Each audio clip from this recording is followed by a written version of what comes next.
John Maxwell has come up with 21 irrefutable laws of leadership. Laws which, if applied, can make us all the more effective, more efficient, and more successful leaders. The book covers all touchpoints in leadership and is so full of great content, it's just not possible to cover all 21 laws in just 10 minutes. So we've picked the 5 laws that we think you really should know about. Let's get started. Number 1, the law of the lid. According to Maxwell, leadership ability determines a person's level of effectiveness. What does he mean? In a nutshell, the lower an individual's ability to lead, the lower the lid on his potential. So, if your leadership rate's an 8, then your effectiveness can never be greater than a 7. If your leadership is only a 4, then your effectiveness will be no higher than a 3. To increase our effectiveness, we have 2 choices. We can invest time and money on efficiency skills, looking to improve our performance, or we can increase our level of leadership. And business is no different. Steve Wozniak was the brains behind Apple Computer, but his leadership lid was low. However, as we know, that was not the case for his partner, Steve Jobs. His lid was so high that he built a world-class organization. So how can you apply the law of the lid? Maxwell suggests we ask ourselves to rate our leadership. He recommends we talk to our boss, our spouse, or partner. Yes, they know us best. A couple of colleagues and a handful of people that we lead. We should ask each of them to rate us on a scale of 1, which is low, to 10, which is high, in each of the following areas: people skills, planning and strategic thinking, vision, and results.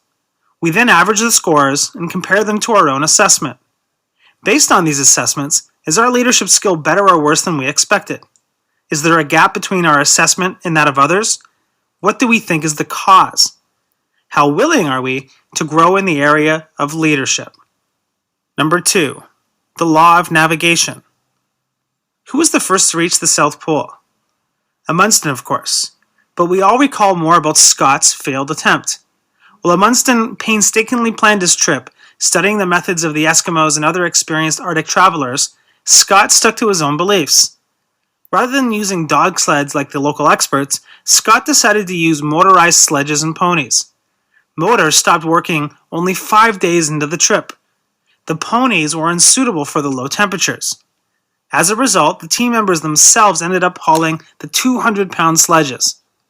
According to Maxwell, Scott's expedition to the pole is a classic example of a leader who could not navigate for his people. Leaders who navigate do more than control the direction in which they travel. They have a vision for getting to the destination. They understand what it will take to get there, they know who they'll need to be on the team to be successful, and they recognize the obstacles long before they appear on the horizon. Navigators examine the conditions before making commitments. Good navigators examine not only measurable factors such as finances, resources, and talent, but also intangibles such as timing, morale, momentum, and culture. Navigators listen to what others have to say. No matter how good a leader we are, we will not have all the answers. That's why top-notch navigators gather information from many sources. Navigating leaders get ideas from many sources. They listen to members of their leadership team. They talk to people in their organization to find out what's happening on the grassroots level. And they spend time with leaders from outside the organization who can mentor them. So how can we apply the law of navigation? Maxwell suggests that for some project or major task that you're currently responsible for, we draw on our past experience, hold intentional conversations with experts and team members to gather information, and examine current conditions that could impact the success of our endeavor. Only after taking these steps should we create our action plan. Law number 3, the law of magnetism. In most situations, unless you take strong measures to counteract it, you draw people to you who possess the same qualities you do. That's Maxwell's law of magnetism. Who you are is who you attract. People attract and are attracted to others of similar background. Tribes, teams, societies, fraternities, call them what you want. People stick with those who reflect themselves. For Maxwell's focus, leadership is no different. People are attracted to leaders whose values are similar to their own. It doesn't matter whether the shared values are positive or negative. Either way, the attraction is equally strong. People naturally follow leaders stronger than themselves. But we have to factor in the law of magnetism. If we are a 7 when it comes to leadership, we are more likely to draw 5s and 6s than 2s and 3s. The people we attract will be similar in style and ability to ourselves. It just goes to show that the better a leader we are, the better leaders we will attract. And that has an incredible impact on everything we do in our business. If we want to attract better people, we need to become the kind of people we want to attract. So how can we apply the law of magnetism? Maxwell suggests, based on who we are attracting, we may need to grow in the areas of character and leadership. We need to find mentors willing and able to help us grow in each area, a professional whose ability you respect, or a professional coach. Ideally, our leadership mentor should work in the same or similar profession and be several steps ahead of us on his or her career. Number 4, the law of the inner circle. When we see any incredibly gifted person, it's tempting to believe that talent alone made him successful. Wrong.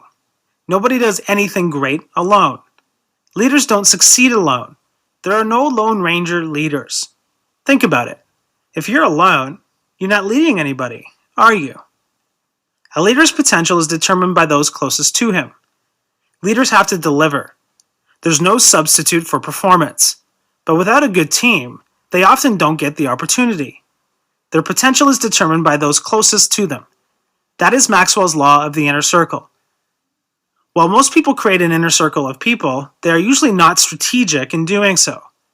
We naturally surround ourselves with either people we like or with people with whom we're comfortable.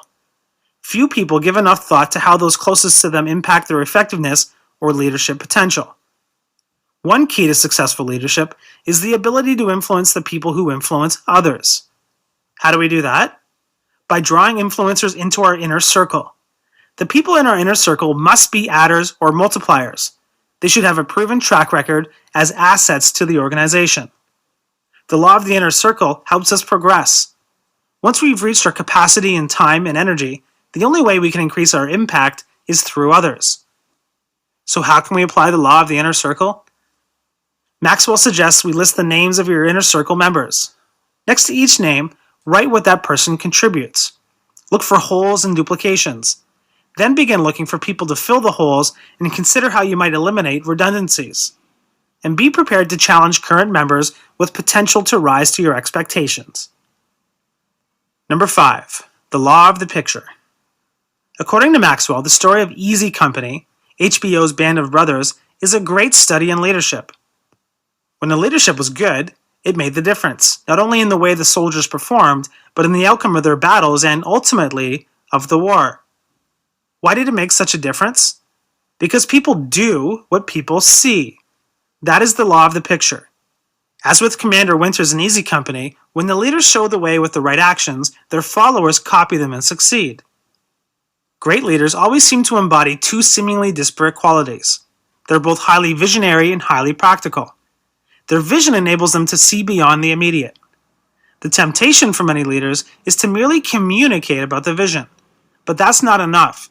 A leader must also live the vision. A leader's effective modeling of the vision makes the picture come alive. Good leaders are always conscious of the fact that they are setting an example and others are going to do what they do, for better or for worse. In general, the better the leader's actions, the better their people's. Maxwell advises us, as we strive to improve as an example to our followers, to remember the following. Followers are always watching what we do. Followers may doubt what their leaders say, but they usually believe what they do. It's easier to teach what's right than do what's right. Followers want to see their leaders in action, doing their best, showing the way, and setting the example. We should work on changing ourselves before trying to improve others. If we work on improving ourselves first and make that our primary mission, then others are more likely to follow. The most valuable gift a leader can offer is being a good example. More than anything else, employees want leaders whose beliefs and actions line up. They want good models who lead from the front. So how can we apply the law of the picture? Maxwell suggests we identify the 3 to 5 things we wish our people did better than they currently do now. List them. Now, we ask someone else to grade us against the same things. If our self-scores are low, then we need to change our behavior. If our scores are high, then we need to make our example more visible to our people.